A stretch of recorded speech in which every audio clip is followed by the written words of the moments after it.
મિત્રો ગ્રહોની માયામાં મારા દરેક વાલા જાતકોનું સ્વાગત.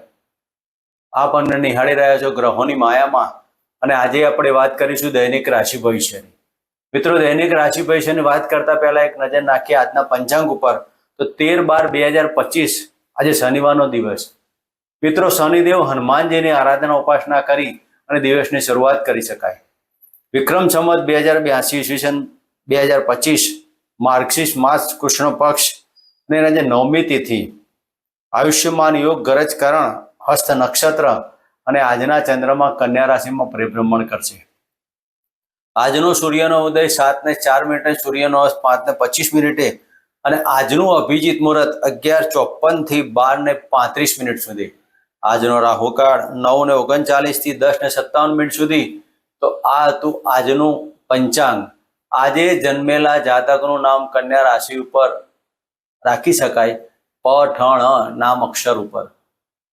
મિત્રો હવે આપણે વાત કરીશું આજનો ગ્રહ ગોચર. તો મિથુન રાશિમાં ગુરુદેવનું પરિભ્રમણ, કેતુદેવનું સિંહ રાશિમાં, ચંદ્રદેવ કન્યા રાશિમાં, સૂર્ય શુક્ર અને બુધદેવ વૃશ્ચિક રાશિમાં, મંગળદેવનું ધનુ રાશિમાં, રાહુ મહારાજ કુંભ રાશિમાંના શનિદેવનું મીન રાશિમાં યથાવત પરિભ્રમણ ચાલી રહ્યું છે. મિત્રો આ હતું આજનું ગ્રહ ગોચર. હવે આપણે વાત કરીશું આજનું દૈનિક રાશિ ભવિષ્યમાં. પ્રથમ રાશિ મેષ રાશિ. મિત્રો મેષ રાશિથી માંડીને મીન રાશિના જાતકોને કયા નાના મોટા ઉપાયો કરવા, કયા મંત્રોચ્ચાર કરવા, કઈ રેમેડીઝ કરવી, કઈ દાન દક્ષિણા કરવી, આપનો સમય શુદ્ધ બનાવો. સંપૂર્ણ રીતે સુખ શાંતિ અને સમૃદ્ધિથી આપનો સમય જાય તેના માટે આ નાનકડા પ્રયોગો આપના માટે સુખદાયી પ્રાપ્ત થશે.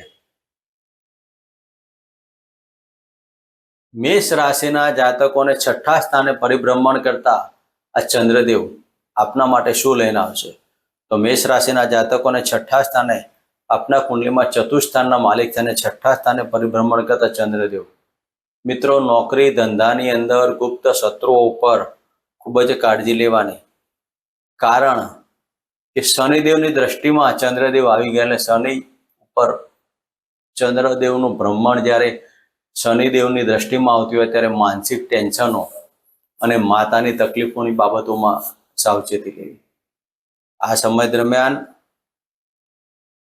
મેષ રાશિના જાતકોએ કોઈ પણ મકાન અને જમીનના લગતા કાર્યોમાં કોઈ પણ કાર્ય કરો તો જો વિચારીને કરવું. ગુપ્ત શત્રુઓ તમારા ઉપર પ્રહાર કરશે, ચાલશે નહીં, પણ ગુપ્ત શત્રુઓથી 100% સાવધાની લેવી.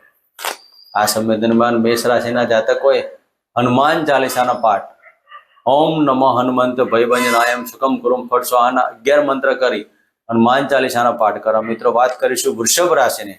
વૃષભ રાશિના જાતકોને પંચમ સ્થાને પરિભ્રમણ કરતા ચંદ્રદેવ. મિત્રો આપના માટે આ સમયગાળો, જે જાતકો વિદ્યાર્થી વર્ગ હોય તેને બુદ્ધિ ક્ષમતામાં વધારો થવાનો. વૃષભ રાશિના જાતકોએ વિદ્યાર્થી વર્ગને સારી અનુકૂળતા. આ સમય દરમિયાન દરેક પરાક્રમો કરશો તો આમાં સફળતા પ્રાપ્ત થશે. સાહસમાં સિદ્ધિ છુપાઈ રહેશે. વિદ્યાર્થી વર્ગ માટે સાનુકૂળતા ભરો દિવસ. આવા જાતકોએ શેરસટ્ટા લોટરીમાં જે જાતકો આંકડાકીય બાબતોમાં હોય તેવા જાતકોને અતિ વિશેષ લાભ, આકસ્મિક ધન લાભના યુગ પણ બની શકે છે. આ સમય દરમિયાન વૃષભ રાશિના જાતકોએ લોભના અંદર નહીં આવવું. શેરસટ્ટા લોટરીમાં લાભ મળે ત્યાંથી બંધ કરવું. લોભ લાલચમાં આવવાથી તમારા લાંબા સમયની બાબતોમાં પ્રશ્ન ઊભા થશે. તો વૃષભ રાશિના જાતકોએ આ સમય દરમિયાન શિવજીના મંદિરે દૂધ, પાણી, કાળા તલ ને કાળા અડદથી અભિષેક કરી મહામૃત્યુંજય મંત્રના જાપ કરીને શરૂઆત કરી શકાય. મિત્રો વાત કરીશું મિથુન રાશિને. મિથુન રાશિના જાતકોને ચતુર્થ સ્થાને પરિભ્રમણ કરતા ચંદ્રદેવ. મિત્રો મિથુન રાશિના જાતકોને આ સમય દરમિયાન આર્થિક પાસું મજબૂત બનવાનું. નાણાકીય પ્રશ્ન તમારો અત્યાર સુધી જે હતો તે હવે સોલ્યુશનમાં આવશે. વાણી ઉપર સંયમ આવવાથી પબ્લિસિટીના કાર્યો તમે કરી શકશો અને માતા સુખની બાબતોમાં સફળતા પ્રાપ્ત થશે. જમીન દલાલના કાર્યોમાં સફળતા પ્રાપ્ત થાય, પબ્લિસિટીના કાર્યોમાં સફળતા પ્રાપ્ત થાય, પબ્લિકના પૈસાથી ખૂબ આગળ વધી શકાય. નવા કોઈ શેર બહાર પાડવા હોય તો પણ આમાં સફળતા પ્રાપ્ત થાય.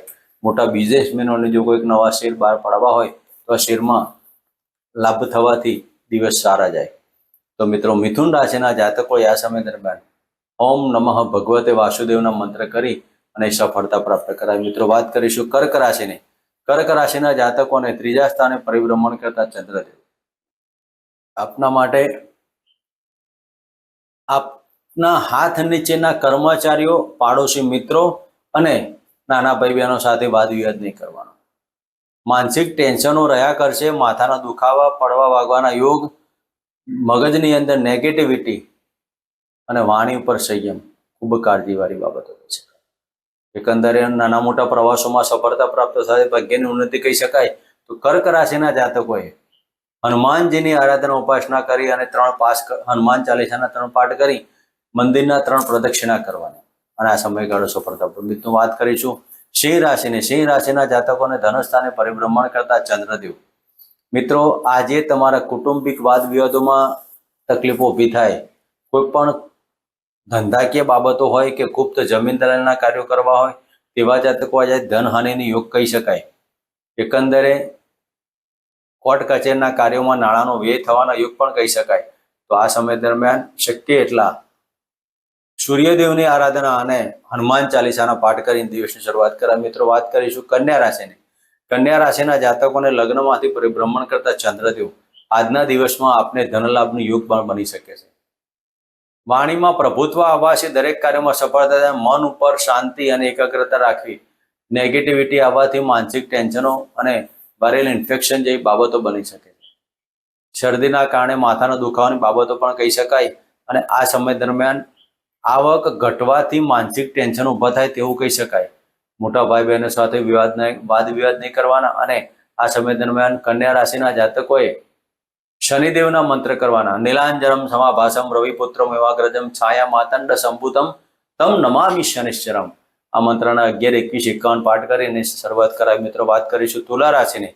તુલા રાશિના જાતકોને 12મા સ્થાને પરિભ્રમણ કરતા ચંદ્રદેવ. મિત્રો, આ સમય દરમિયાન પડવા વાગવાના યોગ, અકસ્માતના યોગ, આકસ્મિક ખર્ચ આવી જાય. કારણ વગરના ખર્ચા નહીં કરવા. વધારે કોઈ પણ ખર્ચ કરતા પહેલા 100 વિચાર કરજો. માનસિક ટેન્શનો રહેશે. ખર્ચનું પાછું વધવાના કારણે માનસિક ટેન્શન ઊભા થાય. આ સમય દરમિયાન વિલ વારસો પ્રોપર્ટીના કાર્યોમાં તમારે સ્થગિત રહેવાનું, આગળ વધવું નહીં અને દરેક કાર્યોમાં જો વિચારને કાર્યો કરતા. તુલા રાશિના જાતકોએ આ સમય દરમિયાન હનુમાનજીની આરાધના ઉપાસના કરી કાળા કૂતરા દૂધને રોટલી અર્પણ કરી. મિત્રો, વાત કરીશું વૃશ્ચિક રાશિની. વૃશ્ચિક રાશિના જાતકોને લાભસ્થાને પરિભ્રમણ કરતા ચંદ્રદેવ. મિત્રો, આજે આપને શેર સટ્ટા લોટરીમાં લાભની બાબતો કહી શકાય. આકસ્મિક ધનલાભથી બાબતો સફળતાવાળી પ્રાપ્ત થાય. પેટને લગતા રોગોમાં રાહત મળવાથી આનંદિત વાતાવરણ બને રહે. આજના દિવસમાં પિતાના ભાગ્યથી સફળતા પ્રાપ્ત કરવાના યોગ કહી શકાય. તો વૃશ્ચિક રાશિના જાતકોએ ગણપતિના મંત્ર કરવા સાથે શિવજીની આરાધના ઉપાસના કરી અને ગાયને લીલો ઘાસચારો આપવો. મિત્રો, વાત કરીશું ધન રાશિની. ધન રાશિના જાતકોને 10મ સ્થાને પરિભ્રમણ કરતા ચંદ્રદેવ. મિત્રો, આજે રાજકીય ક્ષેત્રે જે જાતકો કાર્ય કરતા હોય તેને છળ કપટની બાબતોમાં ધ્યાન દેવાનું. તમારાથી જૂના વ્યક્તિઓ અને ઉંમરલાયક વ્યક્તિઓ તમારા પર છળ કપટ ના કરે તેની કાળજી લેવી. તો ધન રાશિના જાતકોએ આ સમય દરમિયાન રાજકીય ક્ષેત્રે કે સરકારી ક્ષેત્રે જોડાયેલા હોય તો આવા જાતકો નોકરીના ક્ષેત્રની બાબતો હોય કે વિલવારસો પ્રોપર્ટીની બાબતો હોય, તમારું કોઈ પણ જગ્યાએ ચીટિંગ ના થાય તેની કાળજી લેવાની. ધન રાશિના જાતકોએ આ સમય દરમિયાન હનુમાનજીના મંદિરે જઈ અને તલના તેલની લાડુડી 11 કે 21 અર્પણ કરી અને દિવસ પસાર કરાય. મિત્રો, વાત કરીશું મકર રાશિની. મકર રાશિના જાતકોને ભાગ્યસ્થાને પરિભ્રમણ કરતા ચંદ્રદેવ. મિત્રો, આજના દિવસમાં પત્નીના ભાગ્યથી સફળતા, પાર્ટનરશિપમાં દરેક કાર્યમાં ભાગ્યની ઉન્નતિ થાય. આ સમય દરમિયાન પત્નીની તબિયતના માનસિક બગડવાથી માનસિક ચિંતા ઊભી થશે. એકંદરે આ સમયગાળો સંતાનથી લાભ બને અને સંતાનના કાર્યમાં સફળતા પ્રાપ્ત થાય. જે જાતકો ઉચ્ચ કક્ષાનો હોદ્દો પ્રાપ્ત ઉચ્ચ કક્ષાની ડિગ્રી પ્રાપ્ત કરવા માંગતા હોય તેવા જાતકોએ આ સમય દરમિયાન વિલંબિત વાતાવરણ બનાવી દેવું. થોડો સમય પસાર કર્યા પછી આગળ વધવાના યોગ પણ કહી શકાય. તો મકર રાશિના જાતકોએ હનુમાનજીની આરાધના ઓમ નમો હનુમંત ભયભજનામ શુકમ કુરમ ફટ સ્વાહાના મંત્ર કરી અને દિવસની શરૂઆત કરાય. મિત્રો વાત કરીશું મકર રાશિ કુંભ રાશિના જાતકોને અષ્ટમ સ્થાને પરિભ્રમણ કરતા ચંદ્રદેવ. મિત્રો કુંભ રાશિના જાતકોએ આ સમય દરમિયાન વાયરલ ઇન્ફેક્શનથી સાચવવું, યુરેન સંબંધિત રોગો, પેટને લગતા રોગો, માનસિક ટેન્શનો સાથે પડવા વાગવાના યોગની અંદર સાવચેતી લેવાની. પડવા વાગવાના કારણે માનસિક ટેન્શન ઊભા ના થાય તેની કાળજી લેવાની. સંતાનથી દુઃખી થવાય અને માતાના કોઈક એવા કાર્યથી તમને માનસિક ટેન્શન ઊભા થાય. મોસાળ પક્ષમાં કંઈક અશુભ સમાચારથી માનસિક ટેન્શન ઊભા થાય. તો આ સમય દરમિયાન કુંભ રાશિના જાતકોએ હોમ રાહવે નમઃ મંત્ર કરવા અને શનિદેવની આરાધના ઉપાસના કરવી. મિત્રો વાત કરીશું મીન રાશિના જાતકોને છઠ્ઠા સ્થાને સપ્તમ સ્થાને પરિભ્રમણ કરતા આ ચંદ્રદેવ. મિત્રો આજે પતિ પત્નીના સુમેળભર્યું વાતાવરણ બની રહે કે મનમાં આનંદ ને ઉત્સાહની બાબતો કહી શકાય. ખોટો વ્યમ નહીં રાખવો, વ્યમના કારણે ઘર બગડે તેવી બાબતો ઊભી ના થાય. મીન રાશિના જાતકોએ આ સમય દરમિયાન ખોટા પરાક્રમ અને ખોટા સાહસથી તકલીફો ઊભી થાય. માનસિક ટેન્શનોના કારણે ભારે ઇન્ફેક્શન ઊભું થાય. તો આ સમય દરમિયાન ખાવા પીવામાં ધ્યાન દેવું, પેટને લગતા રોગોમાં સાવચેતી લેવી. મીન રાશિના જાતકોએ પણ કાળા કૂતરાના દૂધની રોટલી અર્પણ કરી અને દિવસ પસાર કરો. મિત્રો આ હતું આજનું દૈનિક રાશિ ભવિષ્ય. ફરી મળીશું આ જગ્યાએ.